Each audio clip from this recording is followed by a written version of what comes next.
అన్వేషు మహాభారతం రామాయణాలు చెప్తాడంట. కరెక్ట్గా పురాణాల గురించి డిస్కషన్స్ వస్తే నా అంత తోపు ఎవరు లేరు, నాకు తెలిసినంత పురాణాలు ఎవరు తెలియదు అని. సో ఇండైరెక్ట్ గా ఈ ప్రవచనాలు చెప్పే గరికపాటి గారు, చాగంటి గారి కన్నా అన్వేష్కి ఎక్కువ తెలుసు అంట. అసలు యాక్చువల్గా ఇతని గురించి మాట్లాడడం కూడా అసలు వేస్ట్ అనిపిస్తుంది. అతని మానసిక పరిస్థితి కరెక్ట్ గా ఉందా? సో అతను ఏమైనా మత్తులో ఉండి మాట్లాడుతున్నాడా? మానసిక స్థితి తప్పాడా? ఒంటరిగా ఇన్ని దేశాలు తిరుగుతున్నాడు కదా, రకరకాల అలవాట్లు ఏమన్నా అలవర్చుకున్నాడా?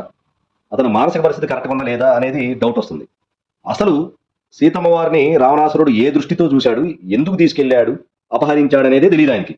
ఆవేశంగా సీతమ్మ తల్లికి, ద్రౌపది తల్లికి రేపులు జరిగినాయి అని వాగిన అతను తర్వాత నాలి ఖర్చుకుని సారీ చెప్పి ఈయనతో రామాయణ మహాభారతాల పురాణాల గురించి డిబేట్ పెడితే ఎవడు ఈ తోపుగాడికి పోటుగాడికి తెలిసినంత ఎవరు తెలియదంట. ఇది నిజంగా హాస్యాస్పదం. సో ఇలాంటి దాన్ని బట్టి అతని యొక్క జ్ఞానం ఎలాంటిది, అతను ఏ స్థితిలో ఉన్నాడు అనేది మనకి తెలుస్తుంది.